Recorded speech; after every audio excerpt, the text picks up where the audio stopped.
Good morning.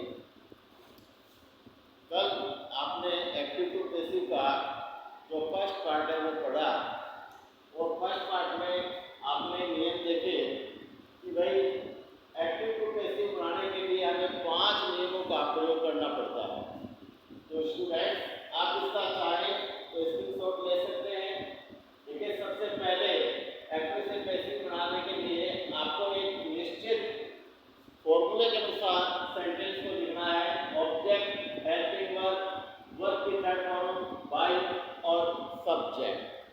दूसरा, object के बाद में जैसे ही आप हेल्पिंग वर्ब लिखते हैं जिसको हम टू बी की वर्ब भी कहते हैं, उसमें आपको इस टेबल का प्रयोग करना है। अगर आपकी वर्ब फर्स्ट फॉर्म है तो इज, आर, एम का यूज करेंगे। सेकेंड फॉर्म है तो वाज या वर का प्रयोग करेंगे। इज, आर, एम, वाज, वर पहले से दिया गया है तो आप उसमें बीन जोड़ देंगे, और हैज, हैव, हैड दिया है तो आप बीन जोड़ेंगे। कोई भी मॉडल दे दिया तो आप उसमें बी का प्रयोग करेंगे। और तीसरा नियम है, आप सदैव वर्ब की थर्ड फॉर्म का प्रयोग करेंगे। और पैसिव का जो ऑब्जेक्ट है उससे पहले प्रीपोजिशन बाय का प्रयोग करेंगे, लेकिन मैरिड और नॉन के साथ कभी भी बाय नहीं लगता, केवल टू का आपको प्रयोग करना है।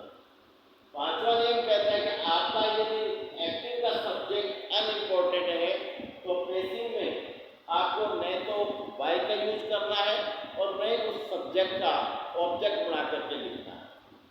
वो कौन कौन से अनइम्पोर्टेंट सब्जेक्ट है आप देख सकते हैं, जैसे we, they, people, all people, children, one, someone, no one, everybody और नोबडी। तो इनका आपको यूज नहीं करना है। इसके अलावा आप यहाँ देख रहे हैं कि सब्जेक्ट से जब ऑब्जेक्ट बनाते हैं तो आई का मी, यू का यू रहता है, ही का हिम हो जाता है, सी का हर, बी का अस और दे का देम हो जाता है।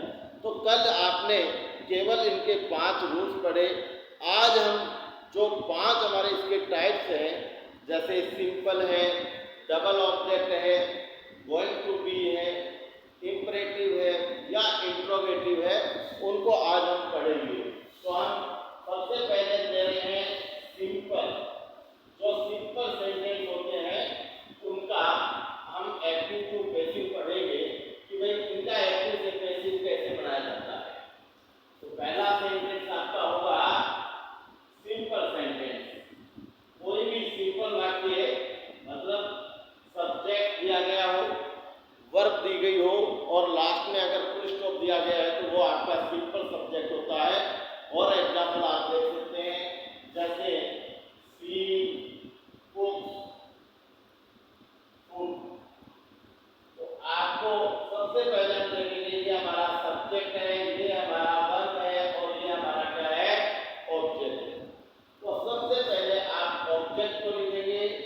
ऑब्जेक्ट हमारा हो जाएगा फूड। उसके बाद में हेल्पिंग वर्ब, जो मैंने अभी टेबल आपको बताई है, अगर वर्ब की फर्स्ट फॉर्म है तो आप हमेशा एच, आर, एम का यूज करेंगे और आपके ऑब्जेक्ट के अनुसार करेंगे।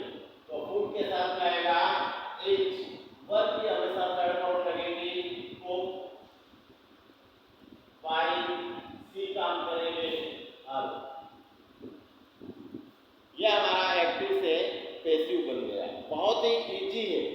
आपको केवल एक फॉर्मूले का प्रयोग किया है आपने कि सबसे पहले आपने लिखा है ऑब्जेक्ट, उसके बाद आपने लिखा है हेल्पिंग वर्ब, हेल्पिंग वर्ब, फिर आपने लिखा है वर्ब की थर्ड फॉर्म प्रीपोजिशन, और फिर आपने लिखा है एक्टिव वॉइस के सब्जेक्ट। इसी फॉर्मूले के अनुसार नया देखिए, सबसे पहले ऑब्जेक्ट आ गया। हेल्पिंग वर्ब आपको टेबल की सहायता लेनी पड़ेगी।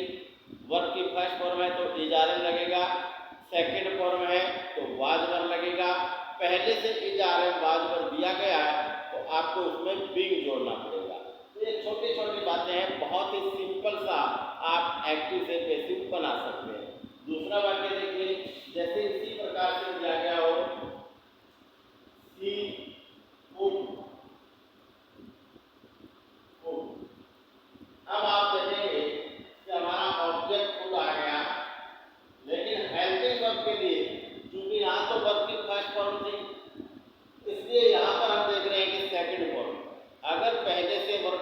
नेगेटिव फॉर्म है तो आप या तो वाज लगाएंगे या फिर वर का प्रयोग करेंगे। तो यहाँ हम लगाएंगे वाज, कुड वाज, और कुड की थर्ड फॉर्म होती है कुड बाय अस। बहुत ही सरल, बहुत ही इजी सा वाक्य है। आप इस प्रकार से एक्टिव से पैसिव टेबल की सहायता से हेल्पिंग वर्ब लगा करके बना सकते हैं। बिना हेल्पिंग वर्ब के आप पैसिव वॉइस नहीं बना सकते, इस बात का ध्यान रखना है। जब भी आप एक्टिव से पैसिव बनाने जा रहे हैं तो आपको सबसे पहले हेल्पिंग वर्ब के बारे में नॉलेज होना चाहिए। अगर आपके पास हेल्पिंग वर्ब का नॉलेज नहीं है तो मैंने जो टेबल आपको दी है आप उसको बार बार देखें और उसी टेबल के अनुसार आपको टेंस आ रहे हैं या नहीं आ रहे हैं कोई मायना नहीं रखता, डजंट मैटर। आप केवल टेबल का प्रयोग करके और आपका पैसिव वॉइस बना सकते हैं, इसलिए आपको टेंस रखने की आवश्यकता ही नहीं पड़ेगी। देखिए मैं एक और एग्जाम्पल देता हूँ, जैसे he is reading a book.